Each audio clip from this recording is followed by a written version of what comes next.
अस्सलाम वालेकुम फ्रेंड्स। उम्मीद है कि आप सब लोग खैरियत से होंगे। तो आज हम जो है ना वो करने जा रहे हैं शॉर्ट क्वेश्चन। बेसिकली हमने 6 शॉर्ट क्वेश्चन जो है वो सेकंड चैप्टर के हमने कर लिए थे एक्सरसाइज के। आज हमारे पास जो है ना वो नेक्स्ट हम करने जा रहे हैं 7 से लेके 13 क्वेश्चन तक। ठीक है, आज शॉर्ट क्वेश्चन हमारे कंप्लीट हो जाएंगे। तो चलते हैं। क्वेश्चन नंबर 7 है, magnesium has electronic configuration 282। How many electrons are in the outermost shell. ये चीज आप लोग पहली दफा देख रहे हैं कि 282 का मतलब क्या है।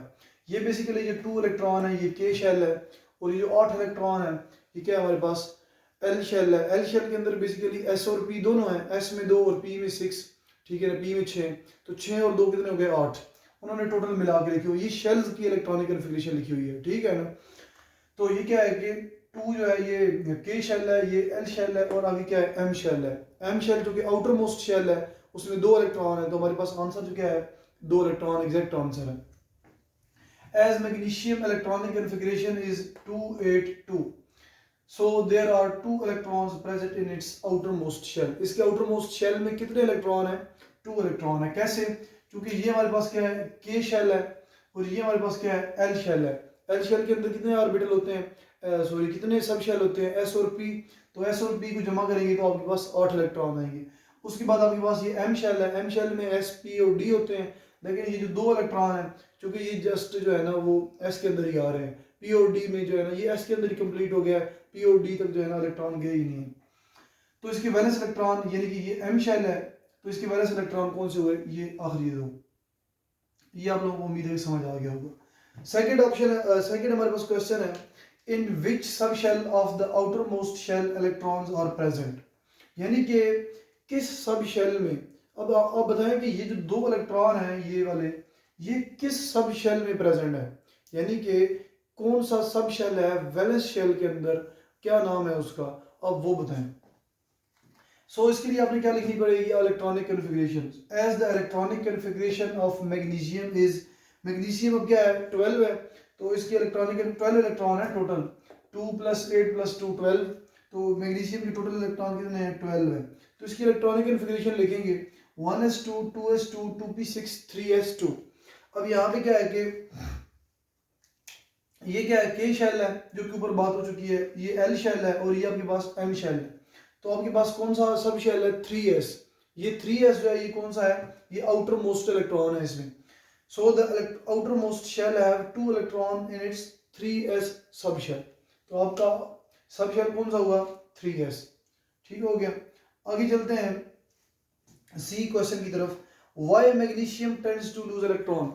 मैग्नीशियम ये 2 इलेक्ट्रॉन क्यों लूज करती है ये वाले। ठीक है, ये आपने बताना है। तो बेसिकली इससे पहले, इस पे जाने से पहले आप लोगों को एक छोटी सी चीज़ बता दूं कि इस कायनात के अंदर बेसिकली हर चीज़ जो है ना वो स्टेबिलिटी की तरफ जाना चाहती है। अब आप लोग स्टडी कर रहे हैं, पढ़ रहे हैं, यही सोच के पढ़ रहे हैं कि हम डॉक्टर बनेंगे, हम इंजीनियर बनेंगे, या हम जो है ना वो किसी और मतलब के शोबे में जाएंगे, ज़िंदगी किसी भी शोबे में, तो वहाँ पे जाके हम सेटल हो जाएंगे, स्टेबल हो जाएंगे। ठीक है ना, अभी आप लोग समझ लें कि आप रिएक्टिव हैं, आप लोगों के इलेक्ट्रॉन पूरे नहीं हैं, आप लोग अपने इलेक्ट्रॉन पूरे करने के चक्कर में हैं। ठीक है, जब इलेक्ट्रॉन पूरे हो जाएंगे तो आप लोग अपनी ज़िंदगियों में स्टेबल हो जाएंगे। इसी तरह जितने भी एलिमेंट हैं उनके वैलेंस शेल में जितने भी इलेक्ट्रॉन होते हैं, फर्ज करें किसी के वैलेंस शेल में 3 इलेक्ट्रॉन है, किसी के वैलेंस शेल में 2 है, किसी के वैलेंस शेल में 1 इलेक्ट्रॉन है, किसी के वैलेंस शेल में 5 इलेक्ट्रॉन है, तो वो इलेक्ट्रॉन चाहते हैं कि हम क्या हो जाए स्टेबल हो जाए। ऐसे ही है, वो इलेक्ट्रॉन क्या चाहते हैं कि हम स्टेबल हो जाएं, यानी कि अपने ऑक्टेट कंप्लीट करके या अपने बाहर वाले वैलेंस शेल कंप्लीट करके हम स्टेबल हो जाएं। तो इस तरह एलिमेंट भी स्टेबल होना चाहते हैं। तो यहाँ पे मैग्नीशियम की एग्जांपल मैंने दी है। बेसिकली हमारे पास 2 रूल्स हैं, एक और चीज़ बता दूं, वो आप लोग जो है ना नेक्स्ट चैप्टर में पढ़ेंगे। एक ऑक्टेट रूल है, एक डुप्लेट रूल है। डुप्लेट रूल होता है कि आपके पास जो वैलेंस शेल है, अगर वैलेंस शेल क्या है पहला की शेल है, ठीक है, उसके अंदर कितने मैक्सिमम 2 इलेक्ट्रॉन होते हैं, तो अगर उसके अंदर दोनों इलेक्ट्रॉन पूरे हो जाए, ठीक है, तो वो क्या हो जाता है स्टेबल हो जाता है। जिस तरह हीलियम है, हीलियम के अंदर वैलेंस शेल में 2 इलेक्ट्रॉन है, जस्ट के शेल है, तो वो स्टेबल है।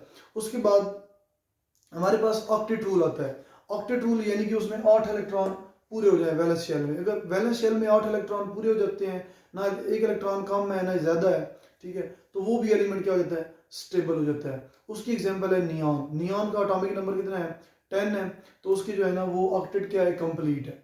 अब नियान के बाद अगला जो एटम आता है वो हमारे पास जो है ना वो यानी कि ऐसा आता है जिसके अंदर कुछ ना कुछ इलेक्ट्रॉन्स हैं, यानी कि आप कह सकते हैं कि ये हमारे पास मैग्नीशियम है, ठीक है। नियान के बाद हमारे पास मैग्नीशियम आता है, इसके अंदर जो है ना क्या है, 2 इलेक्ट्रॉन एक्स्ट्रा हैं, यानी कि एम शेल के अंदर जा रहे हैं।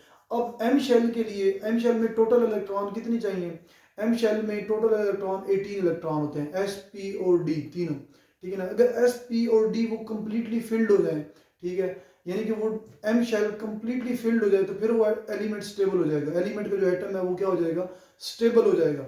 लेकिन उसके अंदर अगर इलेक्ट्रॉन कम है, फर्ज करें अब उसके अंदर हमें 18 इलेक्ट्रॉन चाहिए ना एम शेल को कंप्लीट करने के लिए, लेकिन इसके एम शेल में तो जस्ट 2 इलेक्ट्रॉन है, तो इसको और कितने इलेक्ट्रॉन चाहिए, 16 इलेक्ट्रॉन चाहिए 18 इलेक्ट्रॉन पूरे करने के लिए, यानी कि 18 इलेक्ट्रॉन पूरे करने के लिए इसको 16 इलेक्ट्रॉन और चाहिए। तो ये आसान नहीं है, ये इम्पॉसिबल है, ठीक है, कि एक एलिमेंट का आइटम 16 इलेक्ट्रॉन गेन करे, ठीक है, तो इस तरह पॉसिबल नहीं है। तो क्या करेगा, ये प्रेफर करेगा ये अपने 2 इलेक्ट्रॉन लूज करके ये अपने जो 2 शेल है ना, के और एल शेल, ये अपने कंप्लीट कर ले, ठीक है।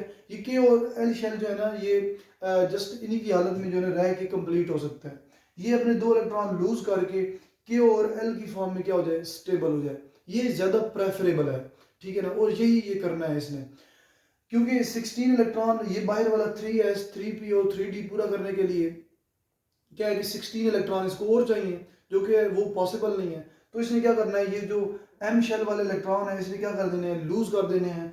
और ये जो डुप्ले ऑक्टेट रूल है, ऑक्टेट रूल के अकॉर्डिंग यानी कि इसमें 8 इलेक्ट्रॉन होने चाहिए एल शेल के अंदर, वो इसके पूरे हो जाएंगे तो ये क्या हो जाएगा, स्टेबल हो जाएगा।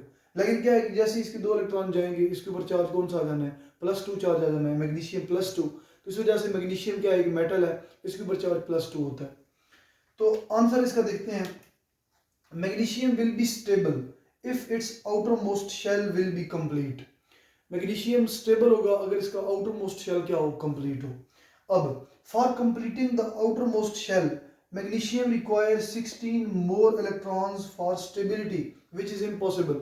इस मैग्नीशियम को अपना एम शेल कंप्लीट करने के लिए 16 इलेक्ट्रॉन और चाहिए, जो कि पॉसिबल नहीं है क्योंकि इसके एम शेल में सिर्फ 2 इलेक्ट्रॉन प्रेजेंट है अभी। तो इसने क्या करना है, so magnesium prefer to lose its 2 electron instead of gaining 16 electron. तो ये 2 इलेक्ट्रॉन अपने लूज करना ज्यादा प्रेफर करेगा बजाय इसके कि वो 16 इलेक्ट्रॉन और गेन करे। वो 16 इलेक्ट्रॉन गेन नहीं करेगा, वो क्या करेगा, 2 इलेक्ट्रॉन लूज करके क्या हो जाएगा, स्टेबल हो जाएगा। After losing its 2 electron magnesium have all filled sub shell, in this way it become stable. इस वजह से ये क्या हो जाएगा, फिर स्टेबल हो जाएगा।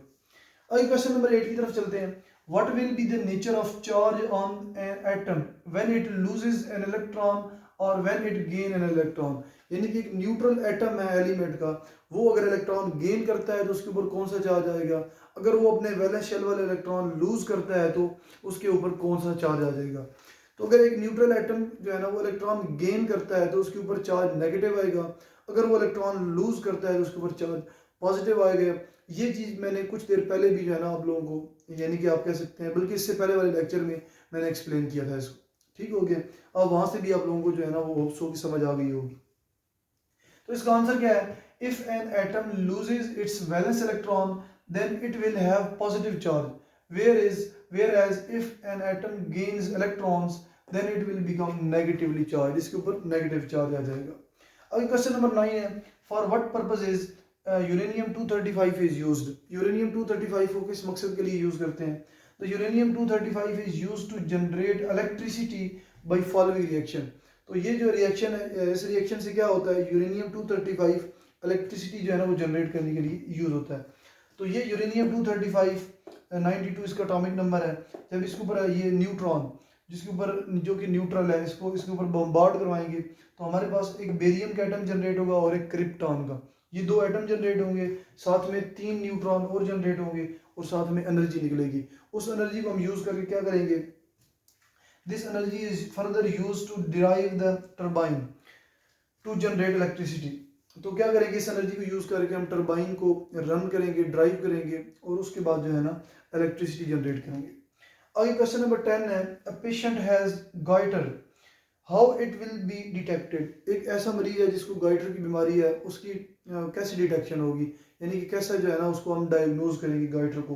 तो the goitre disease will be detected by using radio active isotope of iodine 131।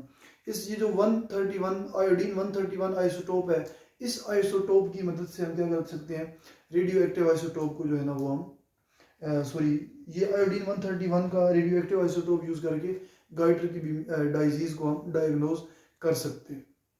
आगे चलते हैं क्वेश्चन नंबर 11 की तरफ।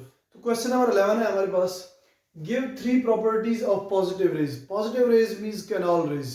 कैनाल रेज की जो है ना आप जो है ना वो प्रॉपर्टीज बताएं, या फिर प्रोटॉन की प्रॉपर्टीज बताएं। तो 3 प्रॉपर्टीज लिखी हुई हैं। These rays travel in straight line opposite to cathode rays. अगर कैथोड रेज कैथोड की तरफ मूव करती है इस साइड में, तो जो कैनाल रेज हैं वो इसकी अपोजिट साइड मूव करेंगे। ठीक हो गया। और कैनाल रेज की तरह जो है ना ये कैथोड रेज की तरह ये कैनाल रेज जो है या पॉजिटिव रेज है, ये भी स्ट्रेट लाइन में ट्रैवल करती हैं। आगे क्वेश्चन नंबर ये दूसरा पॉइंट है, they deflect towards negative plate when an electric field is applied. जब आप इलेक्ट्रिक फील्ड अप्लाई करेंगे तो ये पॉजिटिव रेज है, ये नेगेटिव प्लेट की तरफ जो है ना वो डिफ्लेक्ट हो जाएंगी। तीसरा पॉइंट है, the nature of these raise depends upon the nature of the gas present in the discharge tube. Discharge tube के अंदर आप जो भी गैस यूज करेंगे, ये गैस जो है ना वो ये जो कैनाल रेज है ये उस गैस पे डिपेंड करेगी। हालांकि कैथोड रेज के अंदर ऐसा कोई नहीं है। कैथोड रेज में आप कोई भी गैस यूज कर सकते हैं, लेकिन कैनाल रेज के अंदर या पॉजिटिव रेज के अंदर जो है ना आपको गैस जो है ना वो मस्ट जो है ना वो चेंज करनी पड़ती है, या फिर आप जो है ना वो जो प्रोटॉन या कैनाल रेज प्रोड्यूस हो रही हैं वो किस पे डिपेंड करती हैं, जो गैस हम यूज करते हैं डिस्चार्ज ट्यूब के अंदर। ये 3 प्रॉपर्टीज थी। आगे क्वेश्चन नंबर 12 है, what are the defects of Rutherford atomic model. Rutherford atomic model के डिफेक्ट्स क्या क्या थे। पहला डिफेक्ट ये था कि अगर इलेक्ट्रॉन जो है ना वो एटम के न्यूक्लियस के गिर्द मूव करता है तो क्या हो जाना चाहिए कि जो इलेक्ट्रॉन है उसको अपनी एनर्जी जो है ना वो क्या कर देनी चाहिए, एमिट कर देनी चाहिए, और एमिट करने के बाद इलेक्ट्रॉन को न्यूक्लियस के अंदर गिर जाना चाहिए। पहला डिफेक्ट ये था। दूसरा डिफेक्ट ये था कि अगर इलेक्ट्रॉन कंटिन्यूसली अपनी एनर्जी इमिट करता है तो उस वहां पे जो है ना वो कंटिन्यूस स्पेक्ट्रम बनना चाहिए। ठीक है, तो ये 2 डिफेक्ट थे। According to classical theory of radiations, the electron should release और emit energy continuously and should fall into the nucleus. दूसरा पॉइंट है, दूसरा डिफेक्ट क्या है, if electrons emit energy continuously they should form a continuous spectrum. ठीक हो गया। अगर क्वेश्चन नंबर 13 है, as long as electron remains in an orbit it doesn't emit और एब्जॉर्ब एनर्जी। कि अगर इलेक्ट्रॉन एक ऑर्बिट के अंदर रहता है तो वो एनर्जी इमिट और एब्जॉर्ब नहीं करता, उसकी एक फिक्स एनर्जी होती है। व्हेन डज इट इमिट और एब्जॉर्ब एनर्जी, तो वो किस वक्त एनर्जी को इमिट करेगा या एब्जॉर्ब करेगा। तो बेसिकली होगा क्या कि द एनर्जी इज इमिटेड और absorbed only when an electron jumps from one orbit to another orbit. तो एनर्जी इलेक्ट्रॉन उस वक्त इमिट या एब्जॉर्ब करेगा जब इलेक्ट्रॉन एक ऑर्बिट से दूसरे ऑर्बिट में क्या करेगा, जंप करेगा। ठीक हो गया। हमारे पास डिफरेंट ऑर्बिट्स हैं ना, शेल्स हैं आप कह सकते हैं, हमारे पास डिफरेंट शेल्स हैं, के शेल है, एल शेल है, एम शेल है। तो अगर इलेक्ट्रॉन के शेल से एल शेल में जाता है या एल से के में आता है दोबारा, तो उस वक्त जो है ना एनर्जी इमिट होगी या फिर एब्जॉर्ब होगी। तो when an electron jumps from lower orbit to higher orbit it absorb energy.